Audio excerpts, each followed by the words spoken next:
Send full form എന്ന് പറയുന്നത് ഞാൻ വിചാരിച്ചുകൊണ്ടിരുന്നത് സീറോ എഞ്ചിൻ നോയ്സ് എന്നായിരുന്നു. കാരണം ഒരുമിക്ക എല്ലായിടത്തും എല്ലാ ആർട്ടിക്കിളിലും സീറോ എഞ്ചിൻ നോയ്സ് എന്ന് പറഞ്ഞിട്ടാണ് കൊടുത്തിരുന്നത്. പക്ഷേ ഈ ഇടയ്ക്ക് ഭവിച്ചറിൻ്റെ വീഡിയോയ്ക്കകത്താണ് എനിക്ക് മനസ്സിലായത്. അവി ചതോപാധ്യായ എന്താ പറഞ്ഞതെന്ന് വെച്ച് കഴിഞ്ഞാൽ ഇത് സെൻ ബുദ്ധിസ്റ്റിനെ ഇൻസ്പയർ ചെയ്തിട്ടാണ് സെൻ എന്ന് പേര് വന്നേക്കുന്നത്. കാരണം അവരുടെ കാര്യങ്ങൾ ചോദിക്കുവാണെങ്കിൽ അവർ പുറമേ നിന്ന് നോക്കുമ്പോഴത്തേക്ക് ഭയങ്കര ശാന്തരും ഇന്നറിൽ അവർ ഭയങ്കര കോർ സ്ട്രെങ്തും ഉള്ള ആളുകളാണ്. സോ അതേപോലെ തന്നെ സെന്ന് പുറമേ നിന്ന് നോക്കുമ്പോൾ ഭയങ്കര ശാന്ത സ്വഭാവവും പക്ഷേ ഒരു പവർഫുൾ എഞ്ചിനായിരുന്നു ആ കാലത്ത് വന്നിരുന്നത്. സോ അതിനെ ഇൻസ്പയർ ചെയ്തിട്ട് ഒരു പേര് വന്നിരുന്നത്. Hey guys, welcome back to അടുത്ത വീഡിയോ. ഇന്ന് നമ്മുടെ അടുത്തുള്ളത് ഇന്ത്യക്ക് വേണ്ടി ഇന്ത്യയിൽ നിർമ്മിച്ച നമ്മുടെ സ്വന്തം സെന്നാണ്.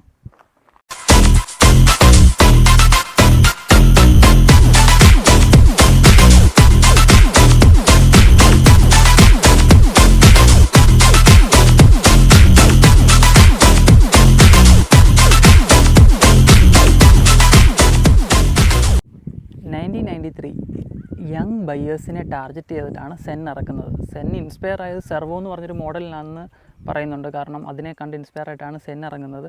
അപ്പോൾ യങ് ബയേഴ്സിനെ ടാർഗറ്റ് ചെയ്ത് ഇറക്കിക്കൊണ്ട് പുറമേ നോക്കുമ്പോഴത്തേക്ക് വണ്ടി ഭയങ്കര കുട്ടി വണ്ടിയാണ്. കാരണം ഹാച്ച് ബാക്കുകളുടെ ഒരു തുടക്ക കാലഘട്ടത്തിൽ അത്യാവശ്യം നല്ല പവർഫുൾ എഞ്ചിനായിട്ട് കൂടി വന്നതാണ് നമ്മുടെ സ്വന്തം സെൻ. 1993 റിലീസായതാണ് നമ്മുടെ സെൻ. അത് കഴിഞ്ഞിട്ട് 97, 2000 അങ്ങനെ കുറേ അധികം ഫേസ് ലിഫ്റ്റുകൾ സെന്നിന് വന്നിട്ടുണ്ട്. പക്ഷേ ഇതിൽ ഏറ്റവും നല്ല ഫേസ് ലിഫ്റ്റ് ഏതാണെന്ന് ചോദിച്ചു കഴിഞ്ഞാൽ അവസാനമായിട്ട് ഇറങ്ങിയ ഫേസ് ലിഫ്റ്റാണ് എനിക്ക് പേഴ്സണലി ഇഷ്ടം. അപ്പം എനിക്കും സെന്നിനും തമ്മിലുള്ള കണക്ഷൻ എന്താണെന്ന് ചോദിച്ചാൽ 2002 എനിക്ക് എൻ്റെ വീട്ടിൽ ആദ്യമായിട്ട് എടുത്തത് ഒരു സെന്നാണ്. അപ്പോൾ എനിക്ക് ഭയങ്കര ഇമോഷണലി കണക്റ്റഡ് ആവുന്നതും സെന്നുമായിട്ട് അങ്ങനത്തെ ഒരു സ്റ്റോറി ഇതിൻ്റെ പുറകിലുണ്ട്. അന്നത്തെ കാലത്ത് 50 to 60 HP-യും ഒരു 70-78 Nm ടോർക്കും പ്രൊഡ്യൂസ് ചെയ്യുന്നൊരു വണ്ടി. കാരണം ആ സമയത്തെന്ന് പറഞ്ഞാൽ ഒരു റെവല്യൂഷണറി വണ്ടി തന്നെയാണ്. കാരണം ഏറ്റവും കൂടുതൽ മാരുതിയുടെ വിറ്റ് പോയിരുന്നതും സെന്ന് തന്നെയാണ്. അപ്പോൾ നമ്മൾ ഈ സെന്നിലേക്ക് വരിക. ഇത് ഇന്ത്യാസ് ഫസ്റ്റ് എന്നോ ഏഷ്യാസ് ഫസ്റ്റ് എന്നോ നമുക്ക് പറയാം. നമ്മൾ ഇഷ്ടംപോലെ ബാഗ്ഡ് വണ്ടികൾ നമ്മൾ ഇതിന് മുന്നേ ചെയ്തിട്ടുണ്ട്. പക്ഷേ ഒരു സെന്നിനെടുത്ത് ബാഗ് ചെയ്യാന്ന് പറയുമ്പോൾ അതൊരു ചില്ലറ കാര്യമല്ല. കംപ്ലീറ്റ്ലി പുറമേ നോക്കുകയാണെങ്കിൽ വണ്ടി ഫുള്ളി സ്റ്റോക്കാണ്. നമ്മുടെ അലോയ്സിൻ്റെ ഭാഗത്തോട്ട് വരുമ്പോഴത്തേക്ക് കോഴ്സിൻ്റെ സ്പീഡ് ലൈൻ അലോയ്സാണ് വരുന്നത്. പിന്നെ നമുക്ക് ഒരു പെർഫോമൻസ് എക്സോസ്റ്റ് വരുന്നുണ്ട്. പിന്നെ ഇൻസൈഡ് കുറച്ച് മാറ്റങ്ങളോട് വരുത്തിയിട്ടുണ്ട്. അപ്പോൾ നമുക്ക് ഇൻസൈഡ് കൂടെ നോക്കിയിട്ട് നമുക്ക് ഇതിൻ്റെ ഓണറിനെ ക്ഷണിച്ചിട്ട് നമുക്ക് വണ്ടിയുടെ പൂർണ്ണമായിട്ടുള്ള സ്റ്റോറി എന്താണെന്ന് നമുക്ക് മനസ്സിലാക്കാം. ഇൻസൈഡിലേക്ക് വരുമ്പോഴത്തേക്ക് അധികം വലിയ മാറ്റങ്ങളൊന്നുമില്ല. നമുക്ക് ഇവിടെ ഒരു ഫയർ എക്സ്റ്റിംഗ്വിഷർ വെച്ചേക്കുന്നത് കാണാം. പിന്നെ ഒരു RPM മീറ്റർ സെറ്റ് ചെയ്തിട്ടുണ്ട്. പിന്നെ നമുക്കിവിടെ വരുന്നേക്കുന്നതെന്ന് പറഞ്ഞാൽ നമ്മുടെ എയർ ചെയ്തേക്കുന്നതിൻ്റെ ഗേജും കാര്യങ്ങളും വന്നിട്ടുണ്ട്. അതിൻ്റെ സ്വിച്ചസ് വന്നിട്ടുണ്ട്. ഇൻസൈഡിൽ അങ്ങനെ കാര്യമായിട്ട് മാറ്റങ്ങളൊന്നുമില്ല. ഒരു സെൻ എങ്ങനെ പ്യുവർലി സ്റ്റോക്കായിട്ട് വെക്കാം, ആ സ്റ്റോക്ക് രൂപത്തിൽ നമുക്കൊരു ഫൺ ടു റൈഡ് കിട്ടുന്നൊരു വണ്ടിയാണിത്. അധികം എക്സ്ട്രീമായിട്ട് പോയിട്ടുമില്ല. ഒരു ഇൻ്റർമീഡിയറ്റ്ലി ഏറ്റവും നല്ലൊരു വണ്ടിയാണ്.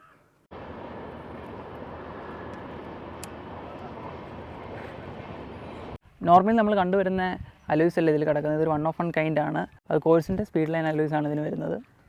Hi bro, welcome. ജസ്റ്റ് ഓഡിയൻസിന് വേണ്ടി ഒന്ന് ബ്രോ ഒന്ന് ഇൻട്രൊഡ്യൂസ് ചെയ്യാം. എൻ്റെ പേര് അമലിനാണ്. എനിക്കൊരു ഷോപ്പുണ്ട്, കാർ ആക്സസറി ഷോപ്പാണ്. മോട്ടോർസ്പെക്ക് എന്നാണ് ഷോപ്പിൻ്റെ പേര്. ഇത് ഞങ്ങളുടെ കുറച്ച് നാളത്തെ ഒരു ഡ്രീം ആയിട്ടുള്ളൊരു വർക്കാണിത്. ഇതിപ്പോൾ വണ്ടി നമ്മൾ ഓൾമോസ്റ്റ് എടുത്തിട്ട് 2 വർഷമായി. ഇപ്പോൾ എയർ സസ്പെൻഷൻ ഇന്ത്യയിൽ വേറെ വണ്ടിയൊന്നും ഇല്ലയെന്ന് പറഞ്ഞിട്ടാണ് ഇത് കയറ്റിയത് ഞങ്ങൾ. പിന്നെ N1 നെസ്മലായിട്ട് ഒരുപാട് വർഷത്തെ പരിചയമുണ്ട്. അപ്പോൾ അവനോട് ചോദിച്ചിട്ടാണ് ഇത് ചെയ്തത്. പിന്നെ ഒരു ഡ്രീം പ്രൊജക്റ്റാണ്. ഇതല്ല ഇതിൻ്റെ ഫൈനൽ ഔട്ടിലോട്ട് ഈ വണ്ടി എത്തിയിട്ടില്ല ശരിക്കും പറഞ്ഞു കഴിഞ്ഞാൽ. ഇപ്പോൾ ജസ്റ്റ് എയർ ചെയ്ത് ഓടിച്ച് നോക്കാമെന്നുള്ള ഒരു മൈൻഡിലാണ് ഈ വണ്ടി ഇപ്പോൾ ഇങ്ങനെ ഇറക്കിയത്. എടുക്കുന്ന സമയത്തെ നമ്മളിതേപോലെ പണിയണം, എയർ ചെയ്യണം എന്നുള്ളൊരു ഇതുണ്ടായിരുന്നോ? ഇല്ല, എടുക്കുന്ന സമയത്ത് ആരും ചെയ്യാത്തൊരു സ്പെക്ക്. ഞാൻ സെൻസേഴ്സ് കേരള എന്ന് പറഞ്ഞ ക്ലബ്ബുണ്ട്, അതിൻ്റെ അഡ്മിനാൻ. ഞങ്ങൾ 7 പേരുണ്ട് അതിൽ അഡ്മിന്മാർ. അപ്പോൾ എല്ലാവർക്കും സെൻ്റുണ്ട്, എനിക്കും വേറെ സെൻ്റുണ്ട്. അപ്പം ഈ പറഞ്ഞ പോലെ ഇവനിത് എടുക്കുമ്പോൾ തൊട്ട് വണ്ടി ആരും ചെയ്യാത്ത യൂണിക് സ്പെക്കായിട്ട് വണ്ടി പുറത്തിറക്കണമെന്നുള്ളൊരു ആഗ്രഹം ഉണ്ടായിരുന്നു. അങ്ങനെയാണ് കുറച്ച് നാളിങ്ങനെ വെയിറ്റ് ചെയ്തിരുന്നു കഴിഞ്ഞപ്പോഴാണ് നമുക്ക് ബാഗ് ചെയ്താലോ എന്നുള്ളൊരു മൈൻഡിലോട്ട് എത്തിയത്. പിന്നെ അത് നെസ്മലായിട്ട് ഡിസ്കസ് ചെയ്തപ്പോൾ ആൾ പറഞ്ഞു സെറ്റായിരിക്കും, നമുക്ക് ചെയ്തേക്കാം. ബ്രോ, അപ്പം ഇതിൻ്റെ ഓണർ ഇതിന് മുന്നേ പ്രീവിയസ്ലി ഏതൊക്കെ വണ്ടികളാണ് യൂസ് ചെയ്തിരുന്നത്? ഇല്ല, അങ്ങനെ ബൈക്കും കാര്യങ്ങളും മാത്രമേ ഉണ്ടായിരുന്നുള്ളൂ. കാർ ആദ്യമായിട്ടുള്ള ഇതാണ്. പിന്നെ ഞങ്ങൾക്ക് എല്ലാവർക്കും വണ്ടി സെന്നും കാര്യങ്ങളൊക്കെ ഉള്ളതുകൊണ്ട് അവന് സെൻ എടുക്കുമെന്ന് പണ്ട് തൊട്ടേ ഇങ്ങനെ ആഗ്രഹമാണ്. അങ്ങനെയാണ് ഇത് കൊടുത്തത്. അവൻ ഈ ട്രാവൽസിൽ പാക്കേജ് കൊടുക്കുന്നതാണ്. ആൾ മിക്കപ്പോഴും ഇവിടെ സ്ഥലത്ത് ഉണ്ടാവാറില്ല. വണ്ടി ഞങ്ങളെ തന്നെയാണ് ഈ വണ്ടി. പുള്ളി ഇതെടുത്ത് കഴിഞ്ഞപ്പം എങ്ങനെയായിരുന്നു? പണിയണോ എന്നുള്ള ആഗ്രഹത്തോടെ തന്നെ? ശരിക്കും പറഞ്ഞു കഴിഞ്ഞാൽ ഓൾമോസ്റ്റ് ഈ വണ്ടിയിൽ കുറച്ച് സാധനങ്ങൾ ഉണ്ടായിരുന്നു. ഒരു 7.5J ഒരു വീൽ അലോയ്സ് വണ്ടിക്കാണ്. ശരിക്കും പറഞ്ഞാൽ ആക്ച്വലി എൻ്റെ ഫ്രണ്ടിൻ്റെ വണ്ടിയാണ്. ഷിനു എന്ന് പറഞ്ഞ ഒരു ഫ്രണ്ടിൻ്റെ വണ്ടിയായിരുന്നു. അവനത് അവൻ്റെ ഫ്രണ്ടിന് കൊടുത്തു. അവൻ്റെ ഫ്രണ്ടിൽ നിന്ന് ഇവൻ കുറേ നാളുകളായിട്ട് ഈ വണ്ടി ചോദിച്ച് ലാസ്റ്റ് വണ്ടി മേടിച്ചു. ആക്ച്വലി 1.70 അവൻ്റെ നിന്ന് വണ്ടി എടുക്കുന്നത്. ഇവനത് കുറേ നാൾ ചോദിച്ച് നടന്നു. ലാസ്റ്റ് പുള്ളി വണ്ടി കൊടുക്കുന്ന സമയത്ത് അവൻ സ്വിഫ്റ്റ് എടുത്തു, ഇത് കൊടുത്തിട്ട് സ്വിഫ്റ്റ് എടുത്തു. ഇവന് അങ്ങനെ തന്നെ ഈ വണ്ടി കിട്ടി. ഇതിൽ ഓട്ടോമാറ്റിക്കിൻ്റെ എക്സോസ്റ്റും കാര്യങ്ങളുണ്ടായി, ഹെഡേഴ്സ് ഫുൾ എക്സോസ്റ്റും കാര്യങ്ങളുണ്ടായിരുന്നു. പിന്നെ 7.5 ഒരു വീൽസും ഉണ്ടായിരുന്നു. അത്യാവശ്യം കുറച്ച് ആളൊരു 6 months അങ്ങനെ ഓടിച്ചു. അത് കഴിഞ്ഞ് പയ്യെ അപ്ഗ്രേഡ് ചെയ്ത് വെച്ചാൽ എക്സോസ്റ്റ് മാറ്റി. ബാപ്സിൻ്റെ അടുത്തൊരു കസ്റ്റം എക്സോസ്റ്റ് കിട്ടിയായിരുന്നു. പിന്നെ MBയുടെ സീനും കാര്യങ്ങളായിട്ട് അത് ഊരി മാറ്റി. വെച്ചാൽ N1 കയറ്റുന്ന സമയത്ത് ആ എക്സോസ്റ്റും കാര്യങ്ങളായിരുന്നു. 2 റാലി സീറ്റും കാര്യങ്ങളുണ്ടായിരുന്നു. അത് അടുവേനയുടെ സീനുള്ളതുകൊണ്ട് ഇത് റീസെൻ്റ്ലി ഈ വീലെടുത്തത്. ഈ വീലെടുത്തിട്ട് ഇപ്പോൾ ഒരു 2 weeks മാക്സിമം ആയിട്ടുള്ളൂ. കാരണം ടയർ എക്സിലെ ഗീരഞ്ചാരനുണ്ട്, പുള്ളിയുടെ നല്ല കമ്പനി. അപ്പോൾ പുള്ളി ഇങ്ങനെ വിളിച്ച് പറഞ്ഞിങ്ങനെ വീല് വന്നിട്ടുണ്ട് എന്ന് പറഞ്ഞു. അങ്ങനെ പുള്ളി ഒരു തലേദിവസം ഇട്ടു. തലേദിവസം ഒരു റീല് പുള്ളി ചെയ്തു. പിറ്റേ ദിവസം രാവിലെ 9 മണിയാകുമ്പോൾ ഞങ്ങൾ അവിടെ എത്തി. 39 കഴിഞ്ഞൊരു വീല് പറഞ്ഞു. ഒന്നും കുറച്ചില്ല. അതുപോലെ തന്നെ ആ വീല് മേടിച്ച് പോകുന്നു. ആ വീല് മേടിച്ച് പോകുന്നപ്പോൾ തന്നെ എൻ്റെ ഫ്രണ്ട്സ് അടക്കം എല്ലാവരും അതെടുക്കാൻ വേണ്ടിയുള്ള ഇതിലായിരുന്നു. കാരണം ഞാൻ വീലെടുത്തിട്ട് ഞാൻ പോസ്റ്റ് ചെയ്ത് കഴിയുമ്പോഴത്തേക്ക് എടാ നീ ഈ വീല് മേടിച്ചോ, ഞങ്ങളിത് മേടിക്കാനിരിക്കണമായിരുന്നു എന്ന് പറഞ്ഞു. കാരണം ഈ വീല് വേറെ ഇല്ല. അതോ പിന്നെ 7J വീലായിരുന്നു ഇത്. ഇല്ല, ഞങ്ങൾ നെസ്മലിനോട് ഞങ്ങൾ എല്ലാവരോടും പറയായിരുന്നു, ഒറ്റ പീസായിട്ടൊരു വീൽ എവിടെയെങ്കിലും ഇരിക്കുന്നുണ്ടെങ്കിൽ 7Jയിൽ കിട്ടണമെങ്കിൽ പറയണമെന്ന് പറഞ്ഞു. അത് കോൺകേവ് വേണ്ട, ഫ്ലാറ്റ് ആയിട്ട് ഇരിക്കണമെന്ന്. കറക്റ്റായിട്ട് കിട്ടി. പറഞ്ഞു വെച്ച് കിട്ടി. പിന്നെ ഇത് കംപ്ലീറ്റ്ലി ഇപ്പോൾ സ്റ്റോക്കായിട്ട് തന്നെ കൊണ്ട് നടക്കുന്നത് എനിക്ക് ഭയങ്കര അതിശയമായിട്ട് പോയി. അതപ്പം നിങ്ങൾക്ക് മനസ്സിലുണ്ടായിരുന്നു നമ്മളധികം സ്റ്റോക്കായിട്ട് തന്നെ വെച്ചിട്ട് നമുക്ക് ഇത് കുറച്ച് കഴിയുമ്പോഴത്തേക്ക് ഇത് ശരിക്കും പറഞ്ഞാൽ ചേഞ്ച് ചെയ്യണമെന്ന് ആഗ്രഹം ഉണ്ടായിരുന്നു. ഇപ്പോൾ ഈ MBD ഇഷ്യൂസും കാര്യങ്ങളായിട്ട് പെട്ടെന്ന് ഒരു പണി നടക്കൂല. ഇപ്പോൾ ഇവൻ എന്തായാലും ഒരു സ്വിഫ്റ്റ് പുതിയത് ബുക്ക് ചെയ്തിട്ടുണ്ട്. അത് അടുത്ത മാസം കിട്ടും. അത് കിട്ടിക്കഴിഞ്ഞാൽ പിന്നെ ഇത് നോക്കണ്ട, ഇത് ഫുള്ള് അങ്ങ് പണിയാന്നുള്ള മൈൻഡില്ല. ഫുള്ള് റാലി സ്പെക്കിൽ ഇറക്കാനുള്ള മൈൻഡിൽ തന്നെ ആയിരിക്കും. അപ്പോൾ പിന്നെ നമ്മൾ ഓട്ടോ ഷോയ്ക്കും കാര്യങ്ങൾക്കും മാത്രമേ ഇറക്കത്തുള്ളൂ, റോഡിലോട്ട് നമ്മൾ പോകുന്നില്ല. ഇതിന്റെ എഞ്ചിൻ മേലേക്ക് വരുമ്പോൾ എന്തൊക്കെ ചേഞ്ചസ് ആണ് ഇപ്പോൾ വരുത്തിയത്? കോൾഡ് എയർ ഇൻടേക്ക് മാത്രമേ വെച്ചിട്ടുള്ളൂ. പിന്നെ ഹെഡേഴ്സും കാര്യങ്ങളും ഇപ്പോൾ റീസെന്റ് ഓട്ടോമാറ്റിക്കിന്റെ ഫുൾ എക്സോസ്റ്റ് മേടിച്ചിട്ടുണ്ട്. അത് കയറ്റിയിട്ടുണ്ട്. ഇപ്പോൾ ആ ഹെഡേഴ്സും ഫുൾ എക്സോസ്റ്റ് മാത്രമേ ചെയ്തിട്ടുള്ളൂ. എക്സോസ്റ്റ് ചെയ്യുന്നതിന് എത്ര രൂപയായിരുന്നു ബ്രോ? അത് 20,000 ആണെന്ന്. നമ്മുടെ ഒരു ഫ്രണ്ട് ഉണ്ട്, അമൽ ബൈക്കേഴ്സ് എന്ന് പറഞ്ഞാൽ, അവനാണ് ഞങ്ങൾക്ക് ഇത് എടുത്തു തന്നത്. അതിപ്പോൾ UK അവനാണ് ഇത് ചെയ്തു തന്നത്. ഇതിലിപ്പോൾ 2 ആമ്പ് യൂസ് ചെയ്തിട്ടുണ്ട്. ഇപ്പോൾ ഈ പറഞ്ഞ മ്യൂസിക് സിസ്റ്റം MTSൻ്റെ കമ്പോണൻറ്റും വെച്ചിട്ടുണ്ട്. ബാക്കിൽ പൈനിയറിൻ്റെ സ്പീക്കേഴ്സും ഉണ്ട്. പൈനിയറല്ല, റോക്ക്ഫോണിൻ്റെ സ്പീക്കേഴ്സ് ബാക്കിലിരിക്കുന്നത്. പിന്നെ മോണോബ്ലോങ്ങിൻ്റെ ആമ്പും വെച്ചിട്ടുണ്ട്. തൽക്കാലം സബ് ഇല്ലാത്തതുകൊണ്ട്, സബ് ബാക്കിൽ വെക്കാൻ പറ്റാത്തതുകൊണ്ട് ഇപ്പോൾ ഒരു റോക്കോഡിൻ്റെ 12 inch സബ്ബാണ് ബാക്കിൽ വെച്ചേക്കുന്നത്. അതിൻ്റെ ബാക്കിൽ ഈ അപ്ഗ്രേഡ് ചെയ്യണം. JLODയുടെ ഫുൾ ഓഡി ചെയ്യണമെന്നും പറഞ്ഞാണ് ഇരിക്കുന്നത്. JLODയുടെ സബും കാര്യങ്ങളും ചെയ്യണമെന്ന്. എയർ ചെയ്ത് കഴിഞ്ഞിട്ടുള്ള എക്സ്പീരിയൻസ് എന്തൊക്കെയാണ്? എങ്ങനെയാണ്? എൻ്റെ ഒരു ഫ്രണ്ട് ഉണ്ട്, റോക്കറ്റ് ബണ്ണി എന്ന് വെച്ചാൽ ശ്രീത് എന്ന് പറഞ്ഞു. റോക്കറ്റ് ബണ്ണി എൻ്റെ ഇൻസ്റ്റൈഡിങ് കാര്യങ്ങളൊക്കെ. അവന് ഓൾറെഡി സ്വിഫ്റ്റ് ഉണ്ട്. അവൻ്റെ വണ്ടി ഞങ്ങൾ പണ്ട് തൊട്ടേ യൂസ് ചെയ്യണതാണ്. ഞങ്ങളെല്ലാവരും അങ്ങോട്ടും ഇങ്ങോട്ടും എവിടെ അങ്ങനെ പോകുമ്പോൾ അവൻ്റെ വണ്ടി കൊണ്ടുപോകാൻ വേണ്ടി. അപ്പോൾ ഓൾറെഡി ഞങ്ങൾക്ക് അതിൻ്റെ ഫീൽ എന്താണെന്ന് എനിക്ക് നന്നായിട്ട് അറിയാം. ഇത്രയൊക്കെ വരാനുള്ളൂ എന്ന് കറക്റ്റായിട്ട് അറിയാം. പിന്നെ ഇപ്പോൾ ഒരാൾ സിംഗിൾ ഡ്രൈവും 2 പേരൊക്കെ ആയിട്ട് പോകണമെങ്കിൽ അതൊരു പോയിന്റ് ഉണ്ട്. ആ പോയിന്റ് അഡ്ജസ്റ്റ് ചെയ്ത് ഓടിച്ചു കഴിഞ്ഞാൽ നമുക്ക് പക്ക കംഫർട്ടാണ്. സ്ലീപ്പർ സ്പെക്കിൽ വണ്ടി പോകാം, നല്ല സുഖം ഓടിക്കാനായിട്ട്. പറഞ്ഞ പോലെ പൊക്കിയിട്ടും കാര്യങ്ങളും ഓടിച്ചു കഴിഞ്ഞിട്ടുണ്ടെങ്കിൽ കുഴിയുള്ള റോഡൊക്കെ അതിപ്പം സസ്പെൻഷൻ ആണെങ്കിലും ചാട്ടം ഉണ്ടാവും, സ്പോയിലർ ആണെങ്കിലും ചാട്ടം ഉണ്ടാവും. ഒരാളിപ്പോൾ ചോദിക്കുക സജസ്റ്റ് ചെയ്യുമെന്ന് ചോദിച്ചു കഴിഞ്ഞാൽ എന്തായിരിക്കും ബ്രോയുടെ ഒരു? അത് ഞാൻ പറയുകയാണെങ്കിൽ അത് ചെയ്ത വണ്ടി ഏതെങ്കിലും ഒരെണ്ണം ഓടിച്ചു നോക്കിയാൽ. കാരണം സെന്ന് കമ്പാരിറ്റീവ്ലി സാധാ ബാക്കിയുള്ള വണ്ടിനേക്കാളും വെയിറ്റ് ഉണ്ട്, ബോഡി വെയിറ്റ്. ബോഡി വെയിറ്റ് ഉള്ള വണ്ടി ആകുമ്പോഴത്തേക്ക് അത് ഇത് ഓടിച്ചു നോക്കുമ്പോൾ പെട്ടെന്ന് മനസ്സിലാവണമെന്നില്ല. പക്ഷെ നേരെ മറിച്ച് സ്വിഫ്റ്റ് ആണ് ഓടിച്ചു നോക്കണമെങ്കിൽ, സ്വിഫ്റ്റ് എന്ന് വെച്ചാൽ സ്വിഫ്റ്റ്, ഒരു ബ്രിയോ, ജാസ അങ്ങനെയുള്ള സെഗ്മെന്റ് സീരീസിലുള്ള എല്ലാ വണ്ടികളും ഒരേ ഇത് തന്നെ ആയിരിക്കും. ബാഗ് എല്ലാത്തിനും കോമൺ ആണ്, പക്ഷെ ആ ഒരു കംഫർട്ട് വന്നത് ഓടിക്കാം. അപ്പോൾ അങ്ങനത്തെ വണ്ടികൾ ഓടിച്ചു നോക്കിയിട്ടുണ്ടെങ്കിൽ കുറച്ചും കൂടി നന്നായിട്ട് അറിയാൻ പറ്റും. അതിപ്പോൾ ഇത്രയും പിള്ളേർ അറിയുന്നുണ്ടല്ലോ, ആരുടെയും വണ്ടി ഒന്ന് ഓടിച്ചു നോക്കാൻ പറയും. ഇത് പിന്നെ അധികം ഇല്ലല്ലോ, അതാവുമ്പോൾ ആളുകൾക്ക് കൂടുതലും ക്യൂരിയോസിറ്റി ആയിരിക്കും. കാരണം എങ്ങനെയായിരിക്കും ചിലപ്പോൾ ചെയ്ത് കഴിഞ്ഞാൽ ഇത് ചെയ്യാനായിട്ട് ഈ 3 മാസം എടുത്തതിൻ്റെ കാര്യം തന്നെ ഒത്തിരി പണിയാണ്. കാരണം അബ്രാമൊക്കെ കട്ട് ചെയ്ത് രണ്ടാമത് ഈ ഒറിജിനൽ ഷീറ്റ് വെച്ച് തന്നെ അവർ ഫുള്ള് ചെയ്യും. അത് നല്ല സമയം എടുത്തു, നല്ല അടിപൊളിയായിട്ട് ചെയ്തു തന്നു. സമയം എടുത്താലും കുഴപ്പമില്ലായിരുന്നു, പക്ഷെ പക്കയായിട്ട് അവർ ചെയ്തു. സാറ്റിസ്ഫൈഡ് ആണ്. പിന്നെ ഇല്ലാണ്ട് അവൻ അതായിട്ട് പറഞ്ഞാൽ അവൻ ഇങ്ങോട്ട് ഞങ്ങൾ പറഞ്ഞു, ദൈവത്തെ ഓർത്ത് ഇനി ഇങ്ങോട്ടൊരു വണ്ടി കൊണ്ട് വരരുത് എന്ന് വെച്ചാൽ ഇതായിട്ട് പറഞ്ഞാൽ. കാരണം വെച്ച് കഴിഞ്ഞാൽ അത്ര അവൻ നോർമലി ഒരു വണ്ടി ചെയ്യാനായിട്ട് അവൻ അധികം സമയം എടുക്കാറില്ല. പക്ഷെ ഇതിൽ സമയം പോയി ശരിക്കും. പക്ഷെ നല്ല സമയം എടുത്ത് ചെയ്യാനായിട്ട്. കാരണം അവിടുത്തെ വർക്ക് ചെയ്യണ പുള്ളി ഓരോ ദിവസവും ഇരുന്ന് ഇതുപോലെ എന്താ സംഭവം എന്ന് വെച്ച് കഴിഞ്ഞാൽ ഇത് ഓരോ ദിവസം വളക്കും, എന്നിട്ട് ബാഗ് സെറ്റ് ചെയ്യും, എന്നിട്ട് വണ്ടി ഓടിക്കും. അപ്പോൾ വേറെ ആണെങ്കിൽ കുറച്ചിട്ട് വരും, പിന്നെയും കട്ട് ചെയ്യും. അങ്ങനെ അതാണ് നോർമലി വണ്ടിയിൽ ജസ്റ്റ് ബോൾട്ട് ഓൺ ചെയ്തെടുക്കുന്ന പരിപാടിയല്ല. പക്ഷേ ഇതിൽ അബ്രാമും കാര്യങ്ങളൊക്കെ കട്ട് ചെയ്തെടുക്കുന്നത് പക്ഷേ നല്ല അടിപൊളിയായിട്ട് ഇറക്കി തന്നത്. പിന്നെ സർവീസും കാര്യങ്ങളൊക്കെ പക്കയാണ്, ഒരു കുഴപ്പമില്ല. നമുക്ക് എന്തെങ്കിലും പ്രശ്നവും കാര്യങ്ങളുണ്ടെങ്കിൽ സ്പോട്ടിൽ വിളിക്കുക, ആളെ അത് ഏത് ദുനിയാവിലാണെങ്കിലും ആളെത്തും. അത് അങ്ങനെ ഒരു ഇതുണ്ട്. ഇത് കൂട്ടാനായിട്ടുള്ള ഇത് മാത്രം കൊണ്ട് പറഞ്ഞതല്ല, അത് ഞങ്ങൾക്ക് പല ഇത് ഞങ്ങൾക്ക് അറിയാം.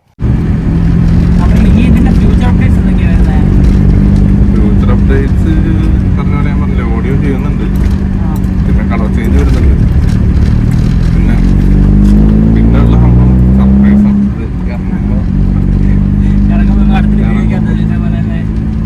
ഇത് വേറൊന്നുമില്ല, എല്ലാവർക്കും സെന്നുള്ളതുകൊണ്ട് നമ്മളിത് പറഞ്ഞു കഴിഞ്ഞാൽ അത് ഉടനെ ആർക്കെങ്കിലും ഉള്ളിൽ ചിന്തപ്പാട് വരും. അത് വേണ്ട, അത് വേണ്ട,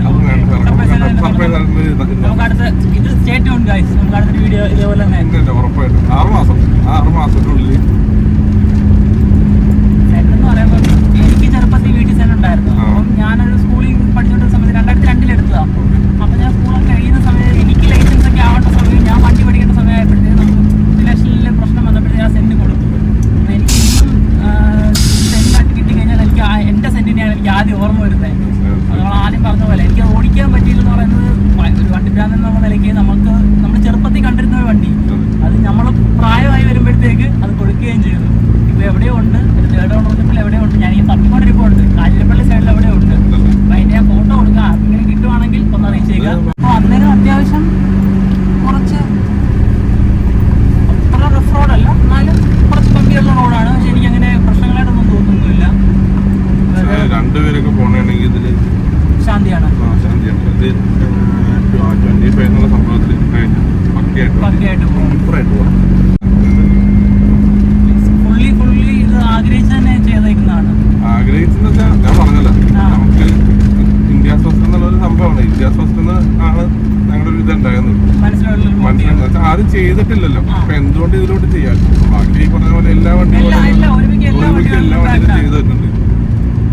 നമ്മളെ വെറൈറ്റി കാണുമ്പോഴാണല്ലോ നമുക്ക് ചെയ്യാൻ കൂടുതൽ ആഗ്രഹം വരുന്നത്. ഞങ്ങൾ ആദ്യം നമ്മളോട് ഇന്നോവ ചെയ്യാൻ പറ്റുന്നത്, ഇന്നോവ ചെയ്ത് പ്രശ്നങ്ങളുണ്ട്. ഇതുപോലെ വണ്ടി മറിയാനുള്ള സാധ്യതകളൊക്കെ കൂടുതലാണ്, കാരണം അത്രത്തോളം ലെങ്ത്തുള്ള വണ്ടിയല്ല. ഈ ഓൾറെഡി ഞങ്ങളുടെ ഇത് ഓൾറെഡി ഞങ്ങളുടെ കയ്യിലുണ്ട്. ഞങ്ങൾ പറഞ്ഞാൽ സെൻഡ് ചെയ്യാൻ ഓക്കെ ആണെങ്കിൽ സെൻഡ് ചെയ്യാൻ നോക്കി. ഞങ്ങളിത് ചോദിക്കാൻ വേണ്ടി ചെന്നു ഒരു ദിവസം. ചോദിക്കാൻ വേണ്ടി വെച്ചാൽ ഞങ്ങളെ 3 ദിവസം ഞങ്ങൾ നമ്മുടെ പിള്ളേരെല്ലാം കൂടെ അങ്ങോട്ട് വണ്ടി തന്നെ സെൻഡ് ചെയ്താലോ എന്ന് ചോദിച്ചാൽ ഈ ആട് ചെയ്തിട്ടില്ലല്ലോ എന്നുള്ളത്. അങ്ങനെ ഇവൻ്റെ അടുത്ത് ചെന്നു, ഞാൻ സംഭവമുണ്ട്, അങ്ങനെ എന്ത് റേറ്റ് വരും കാര്യങ്ങളെല്ലാം ചെയ്തിട്ടുണ്ട്. റേറ്റും കാര്യങ്ങളും പറഞ്ഞാൽ ഇങ്ങനെയാണ് കാര്യങ്ങൾ. എത്ര ദിവസം എടുക്കും സെന്നിൻ്റെ കാര്യത്തിൽ നമുക്ക് എത്ര ദിവസം ഒന്നും പറയാൻ പറ്റില്ല കേട്ടോ. ഞങ്ങൾക്ക് ഓൾറെഡി വണ്ടി വലിയ ആവശ്യമില്ല, ഓൾറെഡി നമ്മൾ അതിനുവേണ്ടി ചെന്നേക്കണേ. ഞങ്ങൾ പറഞ്ഞു എന്താ ഒരു പണി ചെയ്തു ഉണ്ടാക്കാം, വണ്ടിയോടെ കിടക്കട്ടെ എന്ന് പറഞ്ഞ് ഞങ്ങൾ ചെന്ന വഴി വണ്ടി ഓടിച്ചിട്ട് ഞങ്ങൾ പോകുന്നു. അത് കഴിഞ്ഞൊരു 4 ദിവസം 5 ദിവസം കൊണ്ട് കഴിഞ്ഞിട്ടാണ് പേയ്മെന്റ് കിട്ടുന്നത്. അങ്ങനെയാണ് ഞാൻ എല്ലാവരും നമ്മുടെ പിള്ളേരെല്ലാം പറയും വണ്ടി ഇട്ടിട്ട് പോകുന്നു. അപ്പോഴാണ് ഇതിനോട്ട് എല്ലാവരും ഇതായി ഇട്ടിട്ട് പോകുന്നു. അപ്പോൾ കൊടുത്തിട്ട് പോകുന്നു. ബാക്കി കാര്യം അത് കഴിഞ്ഞിട്ട് ചെയ്യാം.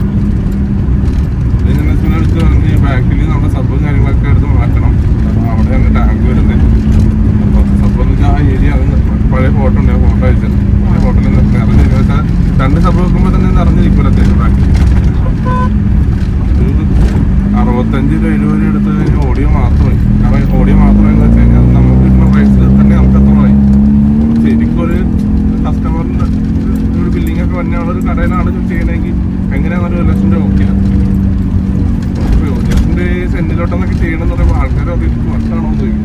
ശരിയല്ല, നോർമലായിട്ട് ചോദിക്കും.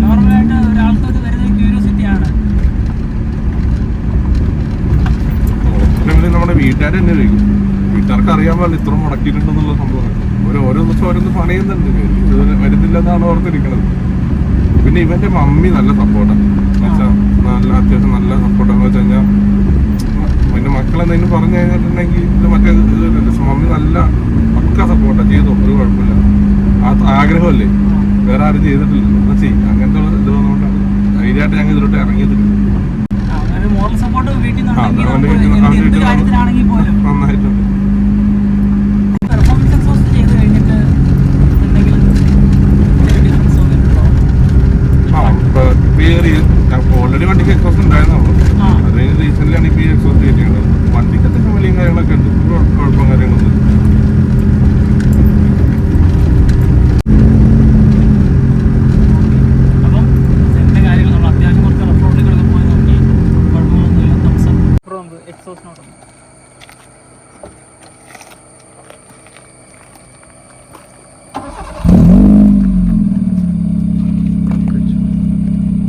അമൽ